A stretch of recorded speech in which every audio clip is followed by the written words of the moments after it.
Welcome to Better Teaching, Only Stuff That Works, a podcast for teachers, instructional coaches, administrators, and anyone else who supports teachers in the classroom. This show is a proud member of the BE Podcast Network, shows that help you go beyond education. Find all our shows at bepodcastnetwork.com. I am Gene Tavernetti, the host for this podcast, and my goal for this episode, like all episodes, is that you laugh at least once and that you leave with an actionable idea for better teaching. A quick reminder, no cliches, no buzzwords, only stuff that works. Hello, everybody. I'm very happy today to have back on our podcast, Adam Moeller. Adam is the only podcast guest who is making his second appearance. And I don't count Dr. Zach because we have a regular thing with our Thinking Out Loud. But I invited Adam back to talk a little bit more about AI. And just as a reminder, Adam is a dedicated and innovative middle school social studies teacher with 11 years experience of designing engaging technology-rich lessons that maximize student engagement and empower learners. In 2022, Adam was honored by being selected the Ohio District 5 Teacher of the Year, as well as the OCSS Middle School Social Studies Teacher of the Year. He was recognized for reflecting and sharing innovative instructional practices that drive student achievement. As I mentioned, Adam and I will be talking about AI in the classroom, AI for the teachers, AI for the students. And I have to admit that I know very little about the topic. That's why I wanted Adam to come back on. And previously, Adam and I, in conversations, stipulated that we don't know any experts. He does a lot of talking about AI. He does regional conferences and in-services, but he readily admits he's not an expert and we don't know anybody because it's such a constantly evolving and changing topic. But here we are today with Adam Moeller and AI. Adam, great to have you back, and especially to talk about something that I know very little about, and that is AI in the classroom. But before we start talking about AI, I want to step back for a moment and define what AI is. And when I say define it, not like a software engineer or anything that's going on, but just, not the technology, but what most people mean. Like like when I think of AI, most people, I think of like Chat GPT. That's the first thing you think Yeah. of, like as if that's it. How do you talk about AI or define it, when you give presentations and Well, hey, I'm going to say this first. Hey, thanks for having me on for a second time. I appreciate it. So it's always pleasure? great talking with you. So yeah, I think you're right. Like most people's minds go straight to when they think AI, that goes straight to Chat GPT. And I don't think people realize how much AI has been a part of our lives in the last like 10 years or so. And so I'm not really going to define it, but I'm going to focus more on what has been out there. AI to me is like Claude. And in fact, I think I just saw a thing that Claude is one of the most realistic and also one of the most consistent AI platforms out there. It was just recognized as that. I think I forget where I saw that, Okay, I but got to stop. Claude, I got to stop you right away. yeah. Realistic. Tell me what you mean by Claude is realistic. So there's a book out there that's called Co-Intelligence, existing in a world that is being overtaken by AI. It's by Ethan Mollick, I think his name is. And so he has four principles with AI, and I'm going to start with this. And these four principles are always invite AI to the table, which is kind of what I base my presentations around. Know that this AI is the worst form of AI that you will use today. Be the human in the loop and treat AI like it's human, but know that it's not.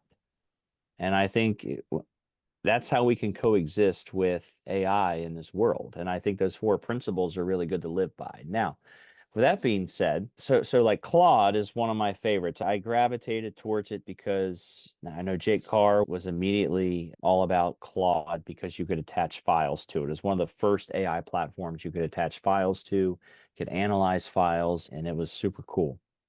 And it just opened up a whole new world. And so Claude, to me, when I use it, if you call it out on a mistake or a hallucination of some kind, it will always respond back, "You're exactly right. I'm so sorry." Or if you say please and thank you to Claude, your results get better and it interacts like a human. And the reason I started off with these four principles of using AI is because, treat it like a human, but know that it's not. Be the human in the loop. And it's so bizarre how realistic it really is. And it's so bizarre how it can really respond back with like different styles and different tones that people speak with. And so that's what I mean by that, if that makes Okay. sense. Okay. Yeah. And again, just to get a little bit more simple, Hmm. even more simple, because Yeah. when you don't know something, Hmm. it's real easy to get lost. So, and tell me if this analogy doesn't work.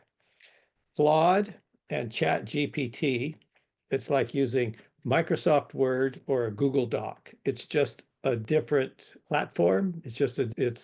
They're separate. They're both AI, but they do different things. They have different features. Yeah. Yeah. Well, here's the thing. Like, so I'm going to go back to like AI is all around us, right? And it's been in our Gmails for a long time.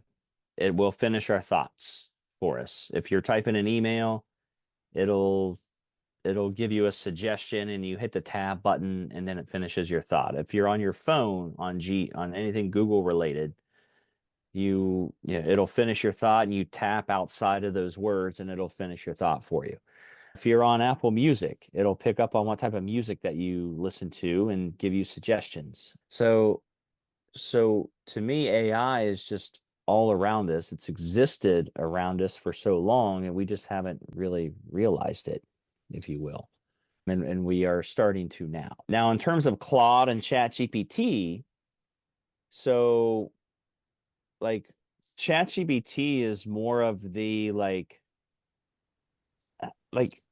like the creative thinking type of stuff. You can have ChatGPT do all kinds of different things, such as create images with the Dolly portion of ChatGPT. You can attach all these different apps and things to ChatGPT.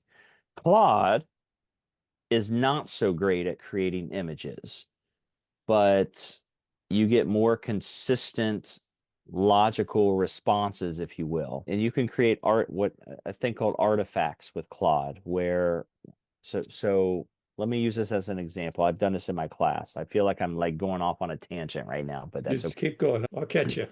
So Claude has a thing called artifacts where it will create this like app, if you will. And so I will feed into it sometimes, create an artifact that can help students write better paragraphs. And I'll tell it the topic that they're writing about. I will feed into it rubric or something for it to go off of and more information to go off of. And it'll create this artifact. And here's what I like about it. I can share the link with students and they can type their paragraph into this artifact and hit submit. And then Claude will give feedback and Claude will analyze their paragraph that they just wrote and then they can improve upon it. Or I use it as a way for students I'll say, here's this artifact, here's a link to it.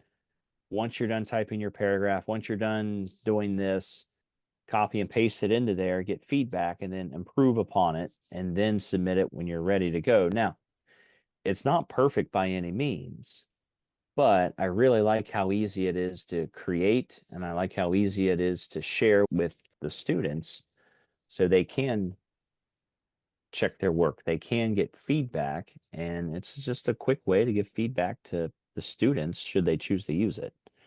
Um, but ultimately, though, like ChatGPT is more the creative thinking, creative side to stuff, and Claude is more of the, I guess, logical type thinking, more like right brain, left brain type of stuff, if you will. If that makes So you use both in the classroom. Yes. Yes, Okay. I was gonna say like I prefer to use ChatGPT to make questions for like Gimkit or Quizzes or something, but I prefer more Claude to help me with ideas and more of like, hey, I want to hit on depth of knowledge 2 and 3 type activities in this lesson. Give me some ideas. So that's how I use them differently. So, Okay, so it brings me to one of the questions that I saw in a presentation that you shared with me. mhm, And you ask educators, specifically teachers, to think of something they always wanted to do in their classroom but couldn't. mhm. And what were some of those things that you wanted to do but couldn't? And it seems like what you just described is one of those things. It's not that you couldn't have done it, but you couldn't have done it so quickly. I mean, to give feedback to an entire class, individual feedback, and what you have already judged to be pretty good feedback, quality feedback. Yeah, I mean, I've asked the students with the Claude thing, like, how did you like it? And they liked it, but they also said too that it seemed inconsistent. And it again, like AI is not perfect, and it's the principles that I go back to. This is the worst form of AI that you're going to use, and it's only going to get better from here on out, right? So, so yeah, going off of what you just said, I start with that simple statement with teachers. Think of something you've always wanted to do but couldn't. And for me, I just want people to realize how AI can benefit them in the classroom, how AI can open up new ideas for them and their students within a classroom. And so, like, there's so many different things that I've always wanted to do. So, number one, like, I teach social studies. I've always wanted to bring local history into my students, and I've always wanted to bring in different ways of like utilizing and analyzing primary sources. And a lot of the local stuff, especially in Ohio, a lot of the local stuff that you see is just written in weird handwriting, or it's the front page of an old newspaper, and students aren't going to read that. They can't read that. I can't even read that. But what I have started to do is I've taken primary sources, or I'll take screenshots of primary sources, and I will put them into AI, and I'll have AI analyze it and tell me what is it saying? What does it like translate to? And now I can bring these different primary sources to my students. So, for example, one of the things I've done is I took a screenshot. So I'm from Cincinnati, Ohio, and Cincinnati was home to one of the very first newspapers in the Northwest Territory. And I found all like you can find all of these archives of these newspapers from the 1790s online, but no eighth grader is going to read it. And so I started looking at them and taking screenshots of them, and I put it into AI and I had it extract the headlines and the articles from the newspaper. And so it's from Cincinnati. I'm now able to create new lessons off of this. And so I just asked a simple question. I'm like, what does this newspaper tell you about life in Cincinnati in the 1790s? Is it really that much different than where we are today? And so what it found is that people owe money, and people are putting an article in there about, hey, you owe money, give it to me. Talked about how people in Kentucky were mad that Spanish and the British were not letting them use and trade on the Mississippi River, which is why we got the Louisiana Purchase to begin with. And I was able to tie it back into that lesson There was a article on there. A lady left her husband, and her husband posted an article that said, "Don't trust her. She left me." There was a runaway enslaved person or a freedom seeker, and there was a reward for finding this person. So that was on there. That was interesting considering slavery was illegal in the Northwest Territory. So there was all these different things like I was able to bring to my students because of AI. And whereas before, like I'm sorry, I'm not going to read that newspaper and try to do it myself, right? Yeah. On top of that, as you mentioned earlier, I'm able to give my students feedback quickly. I'm able to differentiate stuff quickly. Like I'll never forget. Like I used to sit in my classroom and retype textbook sections to a different level that I thought would benefit my kids. Well, now I just simply have AI put it at different levels for the students within my classroom. I can even personalize it too. And I've taught my students in my class how to personalize stuff. It's like, if want this article to, like, if you're trying to understand this topic that we're reading about, but you don't really get it, but you understand what basketball is, ask AI to put it in terms of basketball, or ask AI to put it in terms of baseball or whatever hobby or whatever interest you have, and then it might make it easier to understand. So there's a whole new realm of possibilities here with personalized learning with AI. So, sorry, I can go on forever about this. Well, couple things that come to mind. Hmm. One is that I know also in the presentation that you shared with me was the idea that your responses are only as good as your prompts. Yes. And you've been doing this for a while. If Mhm. me as a beginner or a teacher, we're going to start trying to do some of these things, how long did it take you to get proficient, or how proficient are you in developing the prompts that you want that will generate the responses that you're after?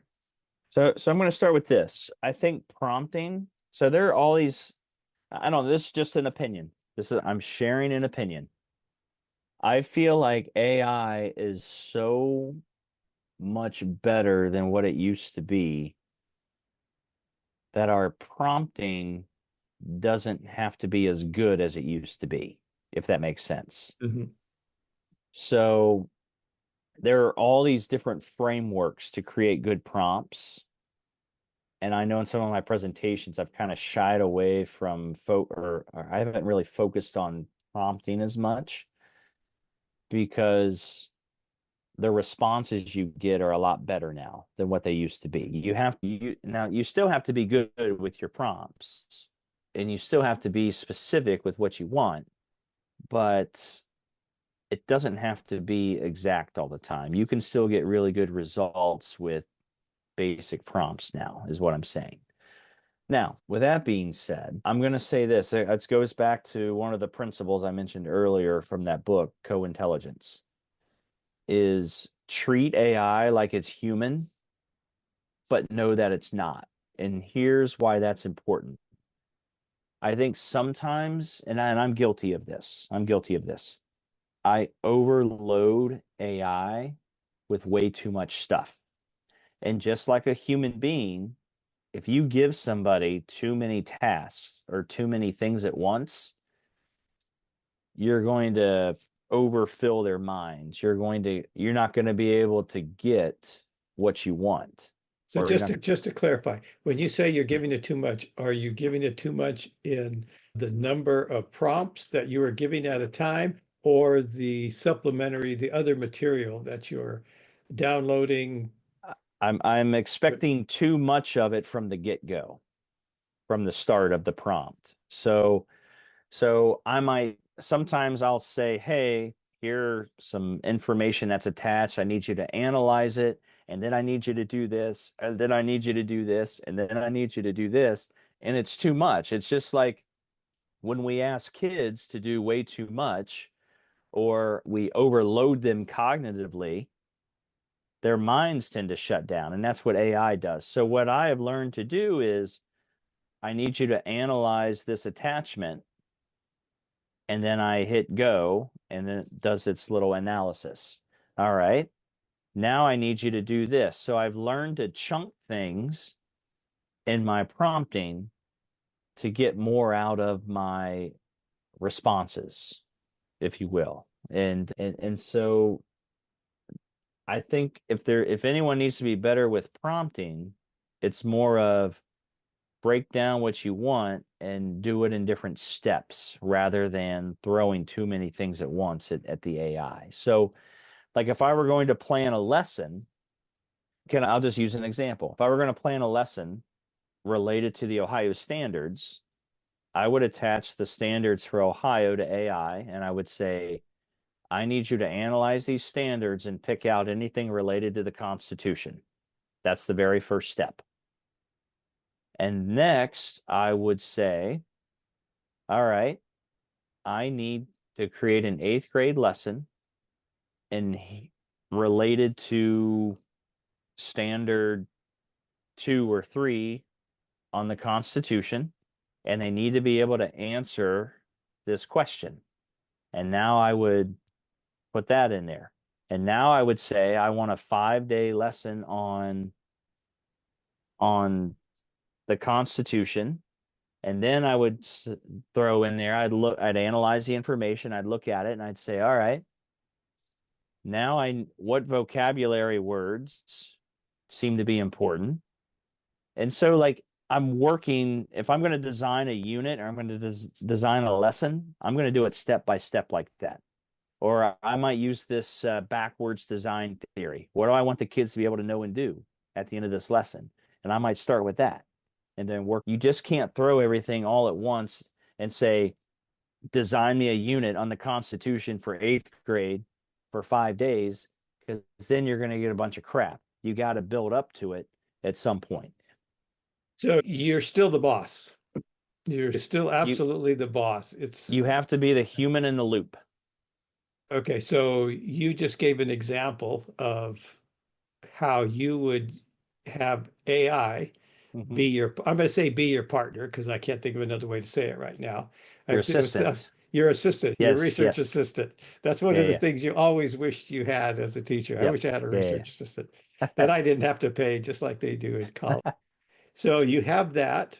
And so from that, then you design the lesson based on what you've got. You may use 80%, 90%, whatever. And then you are going to modify it based on what you know about your kids, prior instruction, et cetera, et cetera. Yeah. Okay. So that's one method of doing lesson design. But there are platforms now that will design an entire lesson for you using, or am I wrong? I mean, honestly, I'm not gonna lie. I really don't know. There is so much out there, and I know what I like to use and what I don't like to use. I know that I like to just go straight from ChatGPT or Claude and then go from there. There probably is a platform out there that will help you design lessons like Magic School. I'm sure it will help teachers create lesson plans. Actually, you know what? In fact, Magic School does help teachers create lesson plans. And maybe School AI, I know that's another one. But I I don't know. I just like to go through Claude or ChatGPT myself. I like to, again, be the human in the loop and work those large language models, work those platforms to get what I want. So okay, so I'm looking at one of the slides that you have in your presentation, and just like you said, you have Magic School, you have, and then Curipod. Curipod is that utilizing AI to create lessons? Does it have a component like quiz? have you ever seen Curipod? No. Have you ever? Oh my goodness gracious! So I've been using Curipod quite a bit this year, actually. So are you familiar with Nearpod or Pear Deck? Yes. Okay, so Curipod is very similar to those, and here's what I like about it. One, there are some paid components to Curipod, but the free version by itself is one of the most useful things that a teacher could have. And so I highly encourage anyone to check out Curipod. I know John would back me on that, John Carippo. And so CuraPod, you'll go to the site, you'll type in some instructions. What do you want it to create? And you can align it to the standards, and you can find your state, find the standard. You can even copy and paste the standard in there as well that you want it to align to, and it will design a lesson, a Nearpod or a Pear Deck style type of lesson. And then the students go to like CuraPod Live or Cura.live or whatever it is. They type in their code. And basically, just like on Nearpod or Pear Deck, you control the screen and it controls their screens as well. And what's cool is you can, whatever it creates, you can edit. You can change the pictures. You can change the text, all that stuff. You can, or it will, you can add slides to it. You can add different components to the lesson to it. It will create different things for you. So some of the cool things that it will create. So I just did one on the, because I was out for a few days and I wanted to do like a quick review of everything when I was out. And I had CuraPod create it. And it was about the Constitutional Convention. And so one of the slides it created, the activity slides, was ask James Madison a question about the Constitution, about writing the Constitution. And then students would type their question. There's timers built in. So they had like 3 minutes. You can change the timers if you want. They had 3 minutes to type their question. They submitted it. And then AI would respond back like it was James Madison. And I thought that was pretty cool. And they could even draw on a whiteboard. And I had them draw a representation of the Great Compromise. And then somehow AI picked up on their drawings and gave feedback based on their drawings on the whiteboard, and the feedback was legit. I was looking at it and the feedback was awesome that it gave to the students. They could respond as a short answer question. AI would give feedback, and the feedback was awesome. And so there's just so many different features and components to the CuraPod that it is super useful. Now, granted, it is AI, and it even tells the kids too when it signs in, this is AI. There could be mistakes. It even tells you there could be mistakes, so you need to put your eyes on it. That's be the human in the loop. Let AI do 80% of the work. You do that 20% of the work. But CuraPod is definitely worth checking out. Okay. Let's go back a little bit here. So you ask for a lesson, you put in a standard, you ask for a lesson. Is it like when you're creating your own lesson that you are giving feedback to an AI component of it and it changes that lesson? Or do you, at that point, it's given you a lesson and now I'm going to make my modifications to this based on what I want? I guess what I'm confused about, because you talked about at first, I thought you said that it wasn't AI, but then you described AI components giving No, feedback to students. it's AI, and it'll make the lesson for you, but then you have to go in and make the modifications after it makes the lesson. Okay. Now, what's great about it is you're not limited on how many you can make. So, like, I'm not gonna lie, when I made the review of the Constitutional Convention for my students, I kept like I'm not I probably did it like 8 times until I got something close to what I wanted. And then I finally like went in and did some of my own stuff. I added some slides. You can even upload your own slides and it will curify them and add different activities to the slides that you already created. So there's just so many, I don't know, there's just so many options Okay. to it. I just want to put an exclamation point on something, Adam. Yeah. And I'm going to expand on something that I heard you say when I first met you. It was the teacher's job is to think. And here's Adam Moeller, Ohio Teacher of the Year, Social Studies Teacher of the Year, using AI, utilizing this Mm-hmm. lessons that have already been created, and Yeah. you had to go through it 8 times to get what you wanted. You just don't, you have something in mind, and this is what I think I've been wanting to tell teachers over and over Yeah. again, whether they were buying Teachers Pay Teachers Yeah. or they had a slide deck that came from the publisher, is Hmm. you still have to make that your own. You still have to make sure that it's going to work for you and your kids.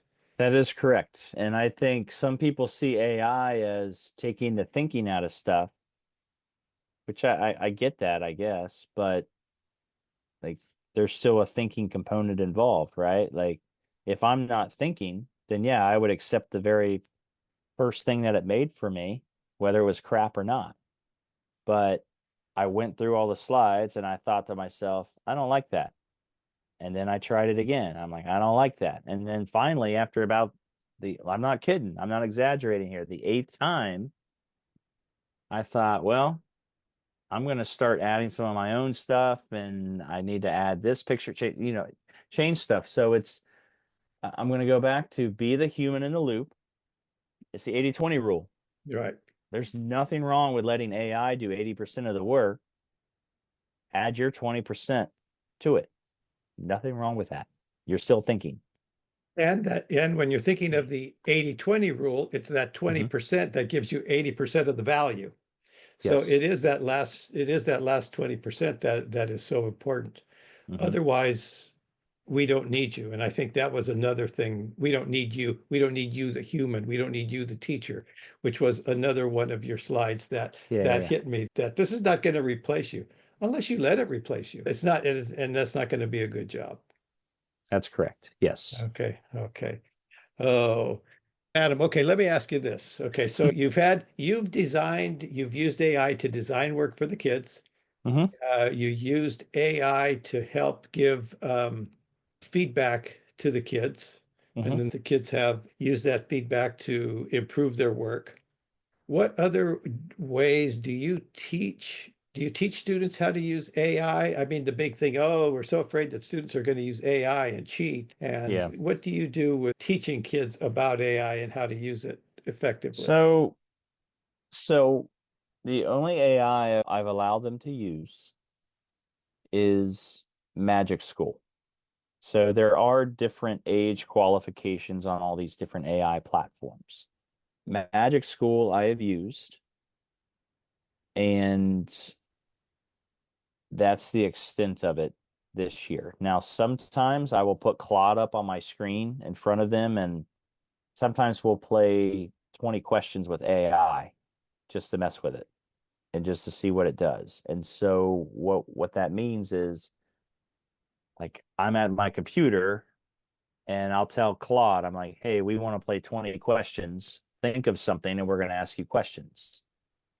And so the students start asking questions and we'll put it up on the screen and try to figure out what Claude is thinking about.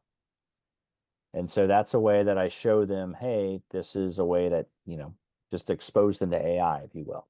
I also do stuff where like I'll have them respond to things in Socrative and I'll take all their responses and I'll put them into Claude and I'll give whole class feedback on our paraphrases or different things like that when we do like a parafly.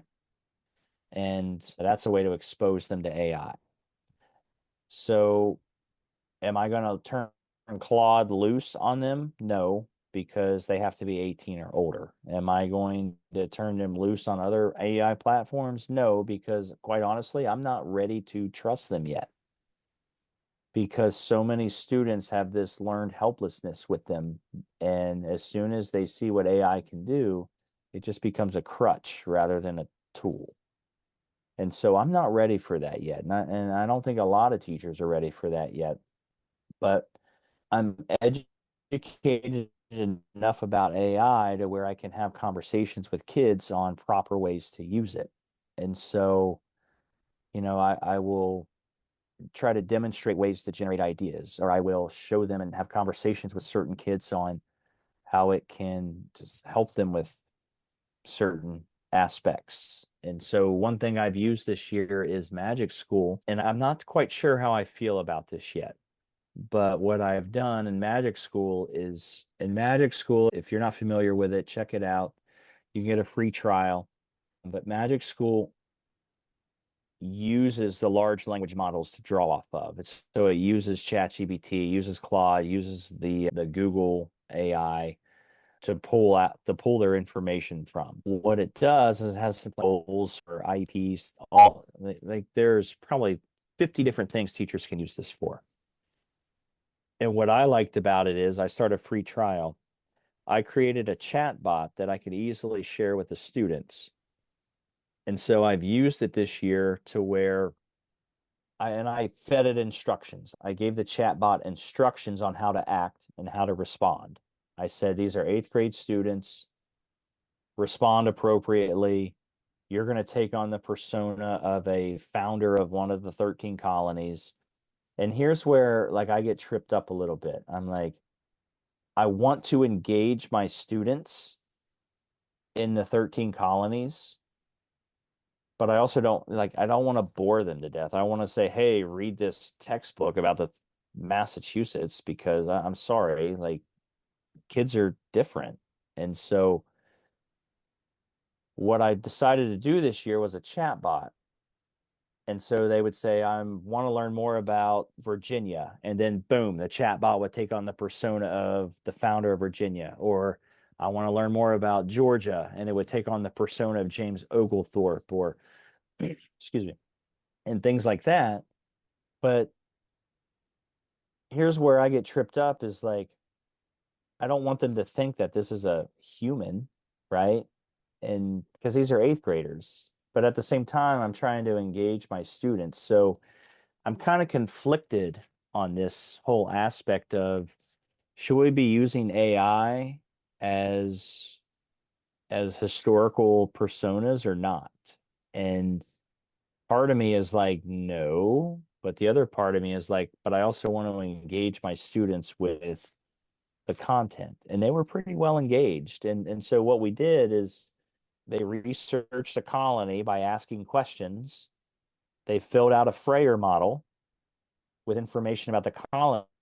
And then what they did is they created an Airbnb advertisement to lure people to that colony from England or whatever. And so they did a great job with it. It was awesome. But I'm also left with, I don't want them to think this is a human being, or I don't like this is AI, right? Like there's some weirdness to that.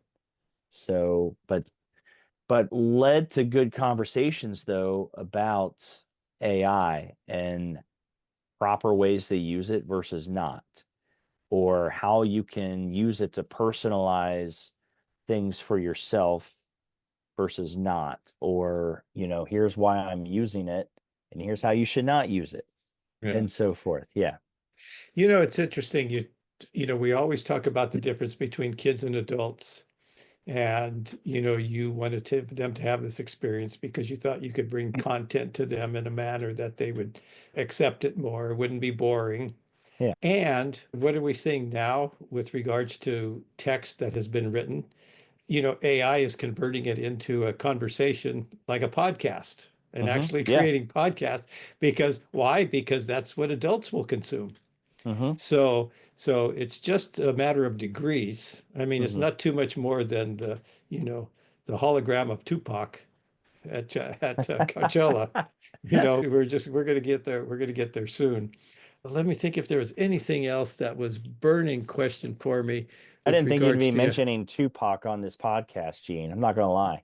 I just do that for the people who know me who make fun of me for being a boomer. Although that was I don't know how many years ago Tupac was. It's not like it's, current events or That's early anything. 90s right there, man. Is it that long ago? Holy Mm-hmm. Toledo. Okay. Oh, I know one question that so I I asked ChatGPT to Mm-hmm. do a lesson design for me. Yeah. Design a lesson. Yeah. I don't know. And then I downloaded PDF of my book, Teach Yeah. Fast, which is about designing and delivering lessons. Yeah. And I said, use this. This is your reference to create Yeah. these lessons. It's better. Mm-hmm. But I haven't gone 8 times yet.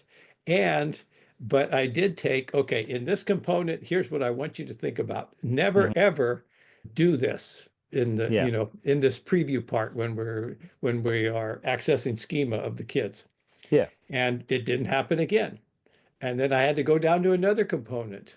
Hmm. And so I guess my question is that just the way that it works? Is just we just continue to teach this to get better responses?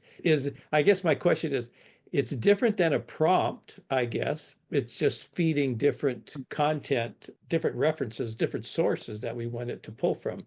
So yes, we are constantly teaching it, but here's what I'm going to ask. Did you upload your entire book to ChatGPT? Yes. All right. And so here's where I go back to this.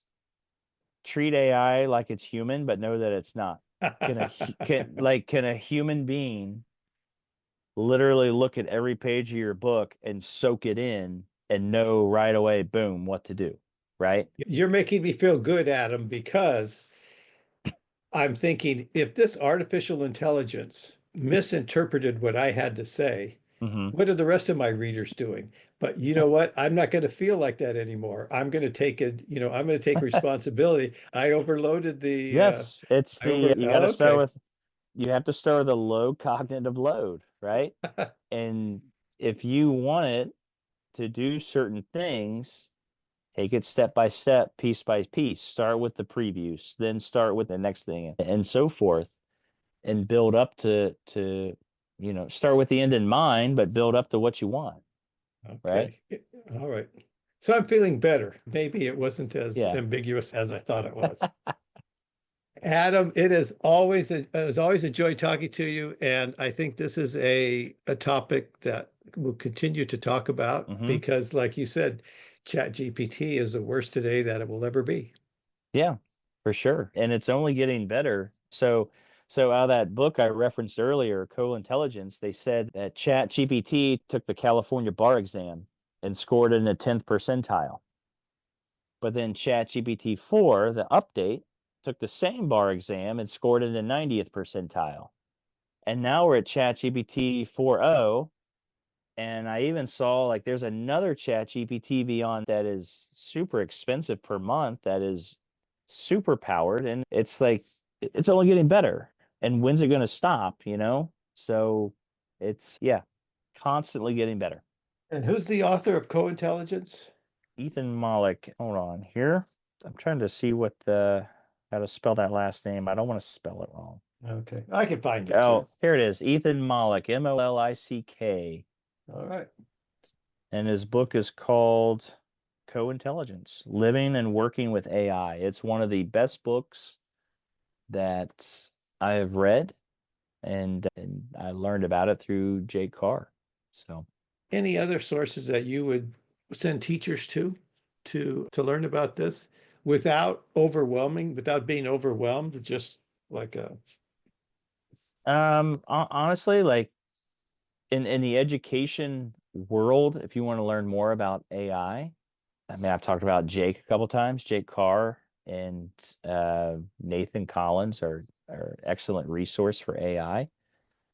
They have their podcast, What Teachers Have to Say. They have several AI episodes.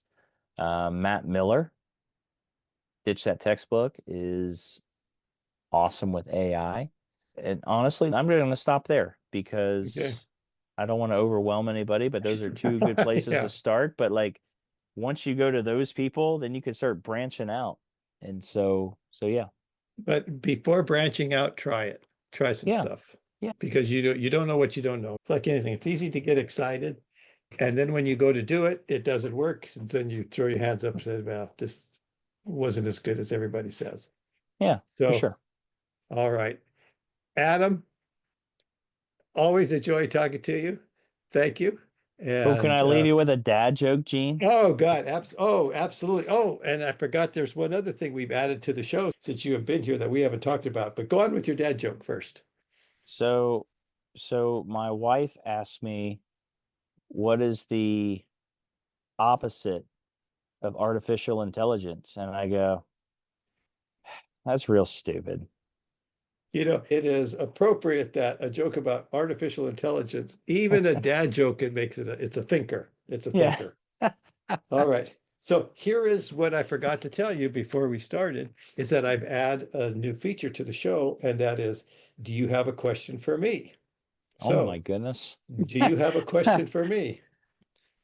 How do you plan to use AI from here on out? Well, How have I changed your mind, or how have I made you think differently about AI? How about that? Well, let's start with the business I was in for the last 20 years. And Hmm. that was, then you've read my book, Teach Fast, and that was, it's about designing and delivering lessons. Hmm. So, and my work with teachers would be, we would do a training and then we would individually get together and talk about lesson design and design the lesson together. Hmm. And so now I think instead of, having the teacher doing that heavy lift of doing the, actually designing the lesson, is shift it to that 20%, bring a lesson in, have AI create a lesson for you. Hmm. And now let's analyze it.